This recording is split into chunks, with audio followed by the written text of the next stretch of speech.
بسم اللہ الرحمن الرحیم۔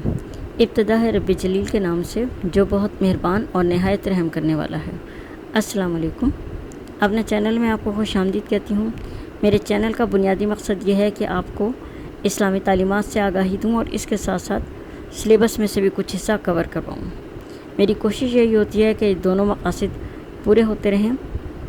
اسی لیے آج میں نے جس موضوع کا انتخاب کیا ہے وہ جماعت ہشتم کے سلیبس میں سے لیا گیا ہے۔ جماعت ہشتم کے لیے آفاق سیریز کی جو اسلامیات کی کتاب ہے مطالعہ اسلام، یہ سبق اس کتاب سے لیا گیا ہے اور اس سبق کا عنوان ہے قرآن اور سائنس۔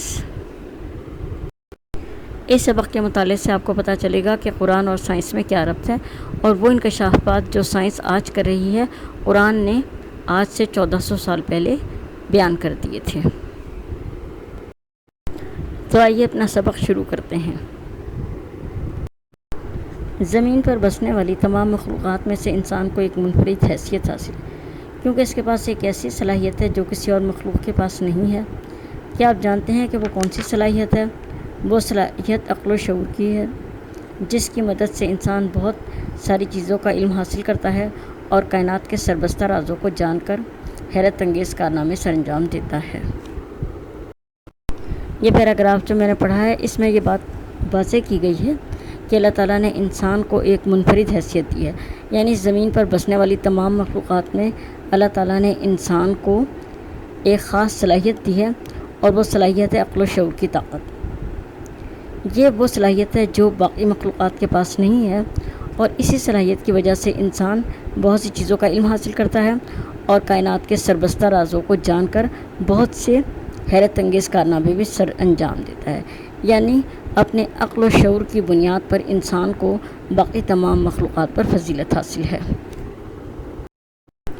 اللہ تعالیٰ نے انسان کو علم ہی کی بنا پر عزت و توقیر دی ہے، اور قرآن کریم میں بھی اللہ تعالیٰ نے اس بات کو اس طرح ارشاد فرمایا ہے، هل يستوي الذين يعلمون والذين لا يعلمون، یعنی کیا جاننے والے اور نہ جاننے والے دونوں برابر ہو سکتے ہیں؟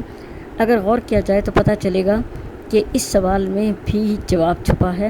اللہ تعالیٰ سوال کر رہے ہیں کہ جاننے والے اور نہ جاننے والے برابر ہو سکتے ہیں، لیکن اس کا جواب یہی ہے کہ جاننے والے اور نہ جاننے والے برابر نہیں ہو سکتے۔ اس کا مطلب ہے کہ علم کی بنیاد پر انسان کو دوسری مخلوقات پر فضیلت حاصل ہے۔ اسی طرح اگر ہم دیکھیں تو دنیا میں بھی وہی لوگ دوسروں سے سبقت لے جاتے ہیں یا دوسروں سے آگے نکل جاتے ہیں جو علم میں زیادہ آگے ہوتے ہیں۔ علم اللہ تعالیٰ کی بہت بڑی نعمت ہے۔ سائنس کے لفظی معنی ہی علم کے ہیں۔ انسانی حواس اور عقل و شعور کی مدد سے کائنات کے سربستہ رازوں کو کھولنے والے علم کو سائنس کہا جاتا ہے، یعنی سائنس بھی ایک علم ہے، لیکن یہ وہ علم ہے جو انسان اپنے عقل و شعور سے حاصل کرتا ہے اور اس کی مدد سے کائنات کے رازوں کو کھولتا ہے۔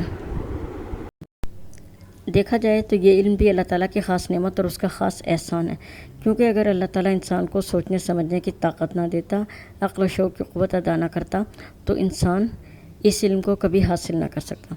اللہ تعالیٰ نے خود آدم علیہ السلام کو یہ علم عطا کیا تھا۔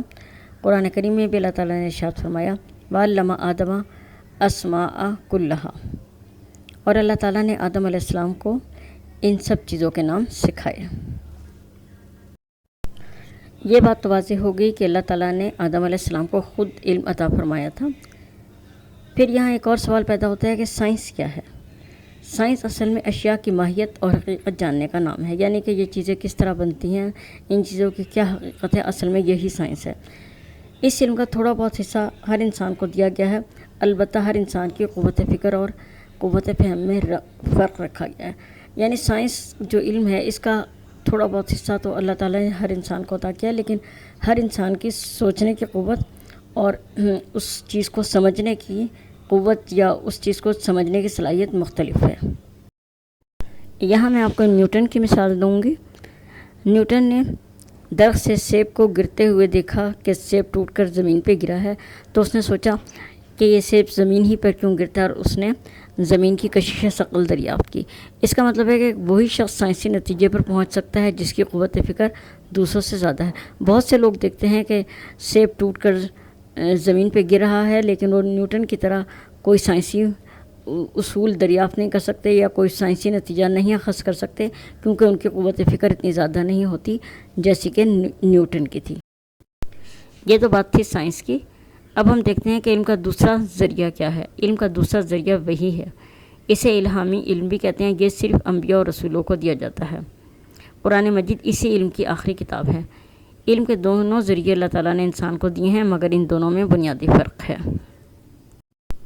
وحی اصل میں آسمانی علم ہے، یا اس کو ہم کہہ سکتے ہیں کہ الہامی علم ہے، اور سائنس انسانی علم ہے۔ سائنس بہت ساری چیزوں کے بارے میں حتمی رائے قائم نہیں کر سکی۔ سائنسدان مفروضات پیش کرتے ہیں جو آج کچھ اور کل کچھ اور ہو سکتے ہیں۔ وہ کسی چیز کے بارے میں تحقیق کر کے اس کے نتائج پیش کرتے ہیں، لیکن بعد میں خود اس کی تردید بھی کر دیتے ہیں۔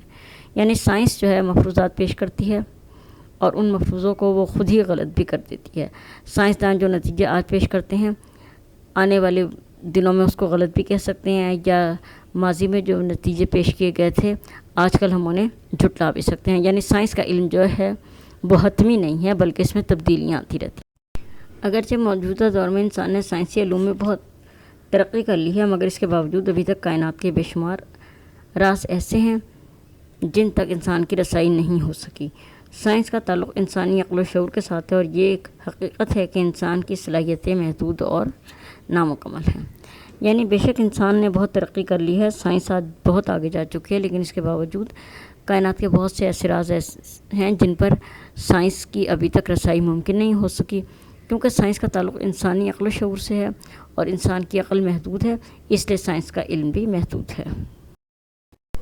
اب ہم بات کرتے ہیں قرآن پاک کی۔ قرآن پاک آخری الہامی کتاب ہے۔ جب سے قرآن پاک نازل ہوا ہے اس وقت سے لے کر آج تک قرآن پاک کی کوئی آیت، کوئی بیان اور کوئی دعویٰ جھوٹا ثابت نہیں کیا جا سکا۔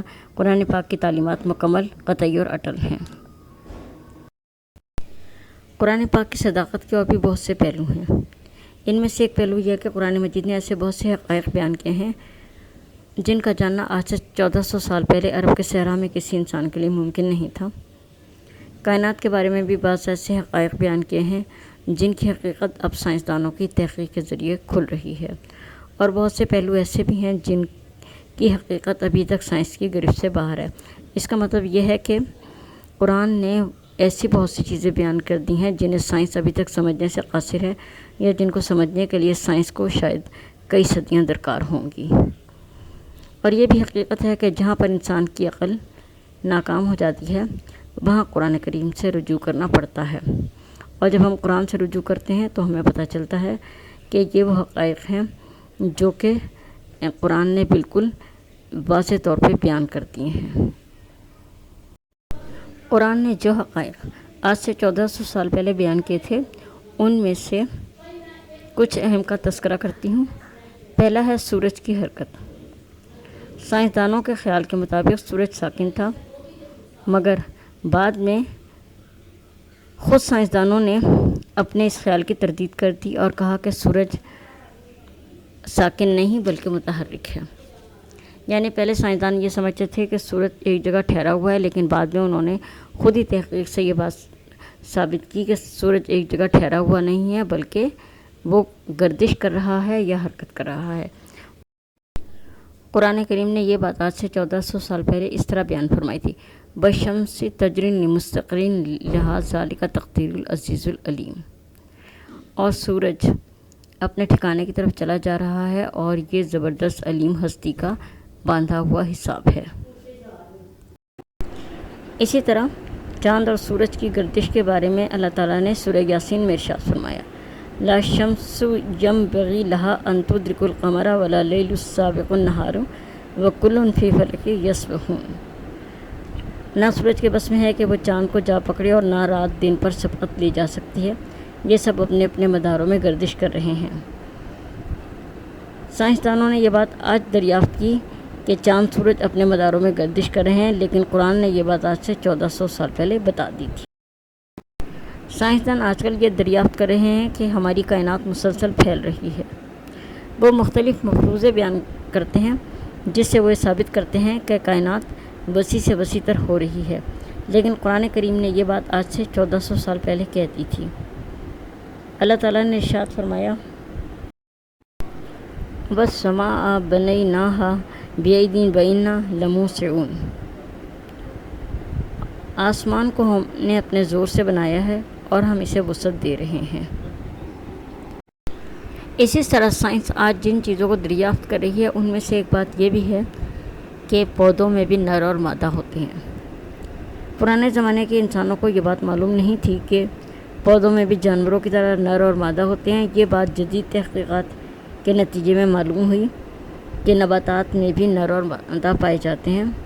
قرآن پاک نے یہ بات آج سے 1400 سال پہلے اس وقت کہی جب کسی کے وہم و گمان میں بھی ایسی بات نہیں تھی۔ اللہ تعالیٰ نے ارشاد فرمایا وَأَنزَلَ مِنَ السَّمَاءِ مَاءً فَأَخْرَجْنَا بِهِ أَزْوَاجًا مِنَ النَّبَاتِ شَتَّىٰ، اور آسمان سے پانی برسایا اور پھر اس کے ذریعے سے مختلف اقسام کی پیداوار جوڑا جوڑا نکالی۔ اسی طرح ایک اور جگہ اللہ تعالیٰ نے اس حقیقت کو اس طرح بیان کیا وَمِن كُلِّ ثَمَرَاتٍ جَعَلَ فِيهَا زَوْجَيْنِ اثْنَيْنِ، اسی نے ہر طرح کے پھلوں کے جوڑے پیدا کیے ہیں۔ ان آیات اور دلائل سے یہ بات ثابت ہو جاتی ہے کہ قرآن کریم نے وہ حقائق آج سے 1400 سال پہلے بیان کر دیے تھے جن کو سائنس آج دریافت کر رہی ہے۔ اب ہم اس سبق کے اہم نکات پر نظر ڈالتے ہیں۔ انسانی حواس اور عقل و شعور کی مدد سے کائنات کے سربستہ رازوں کو کھولنے والے علم کو سائنس کہا جاتا ہے۔ نمبر 2 ہے سائنسی علوم میں حیرت انگیز ترقی کے باوجود کائنات میں بے شمار ایسے راز ہیں جن تک انسان کی رسائی نہیں ہو سکی۔ نمبر 3 قرآن مجید اللہ تعالیٰ کی آخری الہامی کتاب ہے جو ایسے حقائق پر مشتمل ہے جن کی حقیقت اب سائنسدانوں کی تحقیق کے ذریعے سے کھل رہی ہے، جیسے سورج کی حرکت وغیرہ۔ اہم نکات دیکھنے کے بعد اب ہم اس کے مشقی سوالات حل کریں گے۔